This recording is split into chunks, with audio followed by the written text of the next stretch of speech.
Terima kasih Anda masih bersama kami di Prime Market Highlights. Pemirsa, daya saing Indonesia menurun tajam.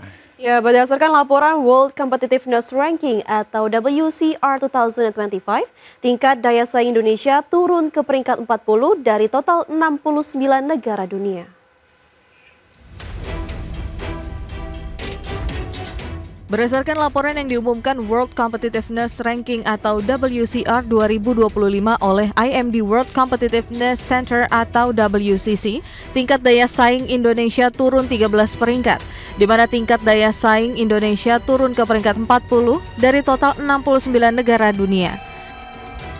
Tercatat dalam 3 tahun terakhir, Indonesia berhasil terus memperbaiki posisi dari peringkat 44 di tahun 2022, naik ke peringkat 34 di tahun 2023, hingga akhirnya ada di posisi 27 pada tahun 2024. Sementara itu, 3 dari 5 negara Asia Tenggara dilaporkan daya saingnya juga turun peringkat.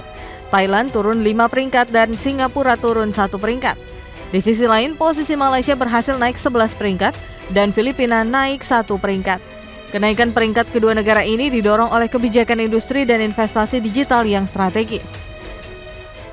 Direktur World Competitive Center IMD Arturo Bris mengatakan, pasca pandemi Indonesia merupakan salah satu negara dengan performa daya saing terbaik dalam peringkat WCR yang naik 11 peringkat. Saat itu, daya saing Indonesia didongkrak dari nilai ekspor migas dan komoditi.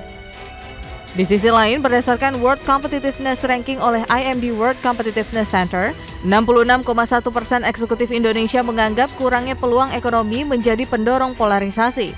Artinya, masalah ekonomi mendasar seperti infrastruktur yang tidak memadai, ketimpangan struktural, angka pengangguran yang tinggi, minimnya penciptaan lapangan kerja baru, dan pembangunan yang tidak merata harus menjadi porsi perhatian yang besar. Jakarta, Tim Liputan IDX Channel.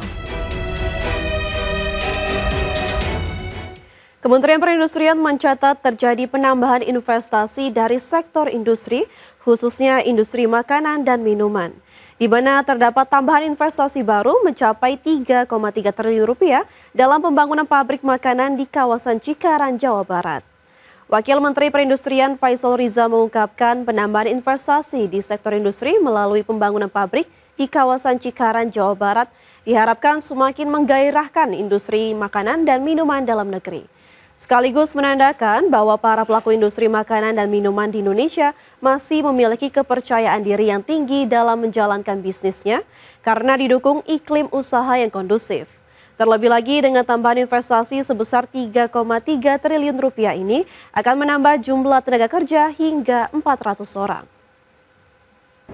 Sementara itu pada triwulan 1 2025 ekspor industri makanan dan minuman mencapai 11,78 miliar US dollar, berhasil menarik investasi sebesar 22,64 triliun sampai dengan triwulan 1 tahun 2025 dengan nilai investasi PMA sebesar 9,03 triliun dan investasi PMDN sebesar 13,60 triliun.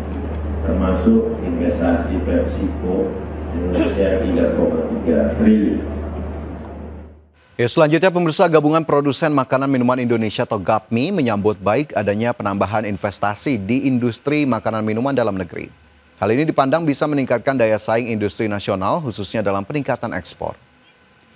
Ketua Umum GAPMI Adi S. Lukman menyambut baik adanya penambahan investasi di sektor makanan dan minuman sebesar 3,3 triliun rupiah. Hal ini dipandang bisa meningkatkan peran industri makanan dan minuman di dalam negeri, khususnya peningkatan perekonomian nasional. Terlebih lagi sektor ini mampu menyumbang 7% dari PDB nasional. Untuk itu pihaknya berharap agar investasi di sektor makanan dan minuman terus meningkat, khususnya dalam peningkatan ekspor dengan memaksimalkan bahan baku lokal. Bahwa industri makanan minuman berperan penting terhadap perekonomian ya. Kita dari PDB itu sekitar 7% global ya. Kalau dari industri non migas sekitar 40% berkontribusi dari industri makanan dan minuman. Makanya investasi ini sangat penting sekali. Pak Wamen dan Pak Menteri Perindustrian sangat mendukung adanya investasi, apalagi ini investasi besar ya. Tadi 3,3 triliun saya kira cukup bagus untuk mendukung pertumbuhan industri. Ya pemirsa, rumput laut saat ini merupakan salah satu komoditas unggulan Indonesia yang telah berkontribusi sekitar 38% terhadap pasokan global.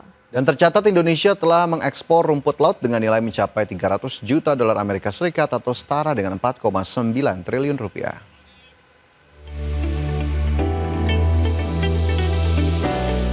Indonesia merupakan produsen rumput laut yang cukup besar di dunia.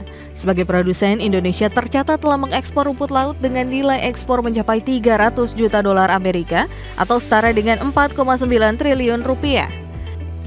Deputi Bidang Koordinasi Sumber Daya Maritim Kementerian Koordinator Bidang Pangan Dandi Satria Iswara mengatakan, dengan produksi mencapai 9,75 juta ton dan nilai ekspor lebih dari 4,9 triliun rupiah, rumput laut menjadi salah satu andalan ketahanan pangan, ekonomi pesisir, dan solusi iklim. Sebagai bentuk komitmen jangka panjang, Indonesia mengembangkan National Seaweed Roadmap yang fokus terhadap meningkatkan produktivitas, diversifikasi produk bernilai tinggi, serta penguatan investasi dan daya saing global.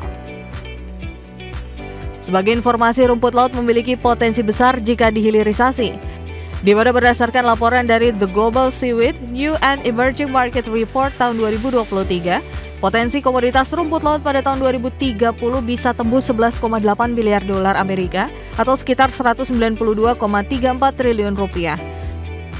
Indonesia berharap dengan dukungan Global Seaweed Coalitions akan semakin memperkuat keberlanjutan laut dalam negeri. Jakarta, Tim Liputan IDX Channel.